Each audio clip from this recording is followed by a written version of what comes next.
Olá pessoal, aqui é o professor Tom e hoje eu faço um vídeo diferente, aquele vídeo de aquisições. Então eu estou trazendo 14 livros que eu comprei no estante virtual, em sebos. Antes de começar o vídeo, peço que vocês confiram a sua inscrição, deixem um like. O primeiro livro é Borges, Uma Vida, de Edwin Williams. Uma biografia, quase 700 páginas. Um material produzido durante 9 anos por esse professor de literatura espanhola de Oxford, na Inglaterra. Então, o cara se debruçou por 10 anos para escrever esse material denso aqui, essa biografia de 2003, 2004, e é da Companhia das Letras. Não sei se vou ler esse ano, mas é um material bem interessante, um dos meus autores favoritos. Então, em algum momento, ano que vem, esse ano, talvez eu estarei lendo. Espero curtir bastante. Uma outra biografia também é Solidão e Companhia, a vida de Gabriel Garcia Marques, contada por amigos, familiares e personagens de 100 anos de solidão. Escrito pela jornalista Silvana Partenoso, colombiana também, assim como Garcia Marques.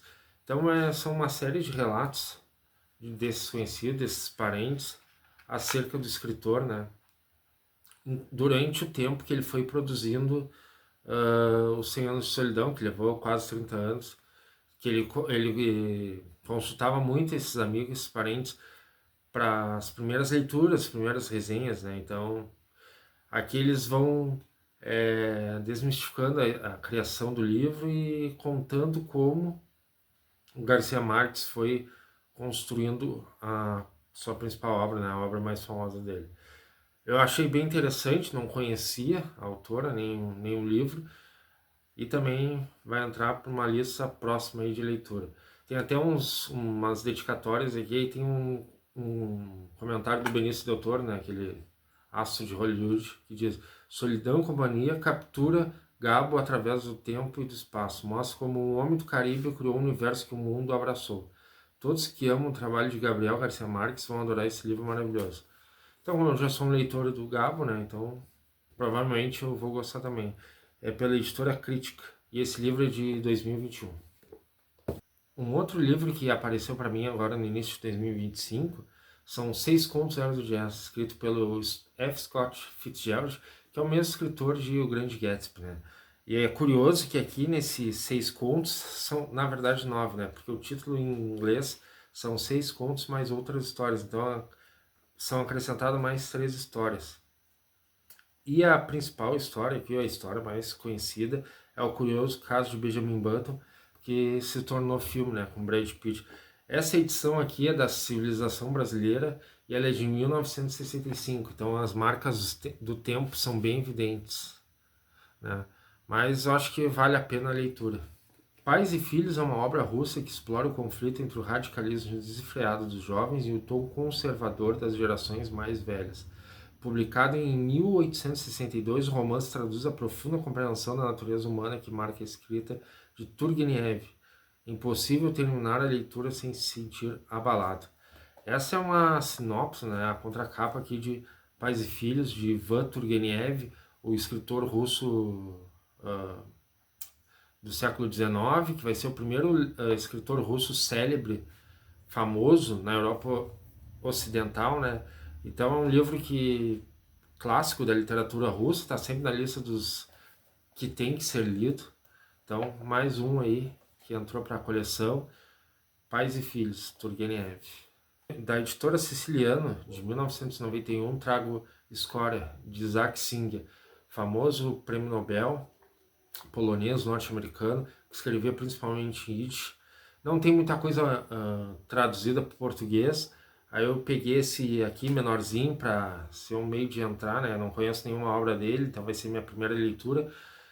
Espero não me decepcionar. Fui muito bem indicado pelo Philip Roth, né, no seu livro Porque Escrevo. Então vai ser uma boa entrada, Score. Um outro escritor que há tempos também está na minha lista de futuras leituras é Norman Mailer. Aí eu escolhi esse exemplar aqui da editora Record, de 1997, O Evangelho segundo o Filho. Então nessa obra aqui o Norman Mailer ele cria, né, ficcionaliza uma autobiografia de Jesus Cristo. Então achei bem interessante assim para ser também uma porta de entrada ao escritor que eu jamais li. Então espero gostar bastante que para depois ler outras obras. Normalmente, diferentemente do Singer, tem mais material traduzido para português. Então, Norman Mailer, o Evangelho segundo o Filho. Um outro autor também que eu tenho pouca leitura é Saul Bellow, O Legado de Humboldt.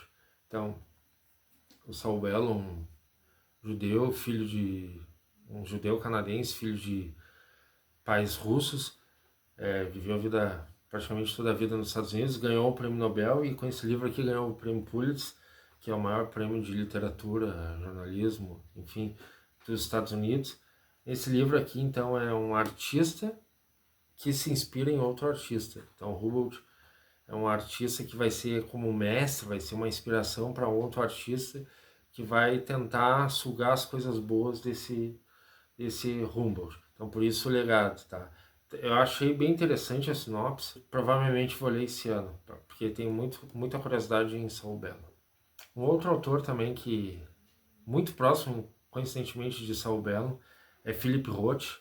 Eu adquiri 2 livros. Primeiro, O Homem Comum, que trata da história de um personagem até sem nome, e esse personagem, a gente vai ver a vida dele até a morte, a relação dele com as 3 ex-esposas e como ele trata essas mulheres e como a sua relação com os filhos até o momento da sua morte. Acho bem interessante, um livro bem fininho, bem pequeno. E aqui um clássico de Philip Roth, Complô contra a América, um livro um pouquinho já mais sisudo, né? E aí, então, outro livro da Companhia das Letras. Esse livro aqui, então, o Philip Roth, ele imagina uma sociedade governada por Charles Lindbergh, o famoso aviador, que tentou ser presidente dos Estados Unidos, mas não conseguiu, lá na década de 30. E que se sabe, né, historicamente, que ele tinha ideias antissemitas. Então aqui o Philip Roth cria um romance onde o Charles Lindbergh ganha essa eleição e se aproxima da Alemanha nazista. Uma Alemanha nazista já vencedora da Segunda Guerra, né? Obviamente na ficção. Então, os rumos dos Estados Unidos a partir dessa aproximação entre os Estados Unidos e a Alemanha nazista. Por fim, eu obtive a coleção Coelho, do John Updike. Então, John Updike, escritor norte-americano, escreveu 4 livros sobre um personagem cujo apelido é Coelho, e nessa tetralogia a gente vai observando a vida do Coelho passar. Então vai desde o casamento dele, o surgimento ali da família tradicional, né, classe média, isso lá nos anos 60, passa pela crise ali do casamento, os hippies, enfim, o início da década de 70, a gente tem a crise econômica em que ele cresce, a gente tem a crise econômica que os Estados Unidos passam na década de 70, início dos anos 80, mais a resiliência do personagem, se tornando um cidadão respeitável. Aí o John Updike ganha um prêmio Pulitzer nesse livro, que é o terceiro, o Coelho Cresce. O segundo é o Coelho em Crise e o primeiro é o Coelho Corre. E aí no último, já nos anos 90, 1990 para ser exato, a gente tem o Coelho Cai. Então a gente tem um personagem já com 55 anos, comendo as mais diversas porcarias, provavelmente fora do peso, com problemas de saúde, está morando na Flórida, ensolarada, e também vai ganhar o prêmio Pulitzer. E aí não bastasse esses 4 volumes, nos anos 2000, o John Updike lançou uma coletânea de contos, que um conto se chama Coelho se Cala. E o Coelho se Cala é como se fosse um pós-fácil. O personagem já morreu, né? Passam-se 10 anos, o personagem já morreu, então o filho do Coelho escreve uma história póstuma sobre o pai. Tem outras histórias não relacionadas com o Coelho, mas tem um conto aqui que encerra a história do Coelho como personagem principal. Então, pessoal, esses foram os livros que eu consegui agora no início de 2025. Espero que vocês tenham gostado do vídeo. Deixem um curtir aí, compartilhe o vídeo. Quem não é inscrito e é novo no canal, se inscreva, por favor. Agradeço pela companhia de vocês. E quem assistiu o vídeo até agora pode deixar um comentário que cabelo é esse, que eu vou deixar um coraçãozinho. Até mais!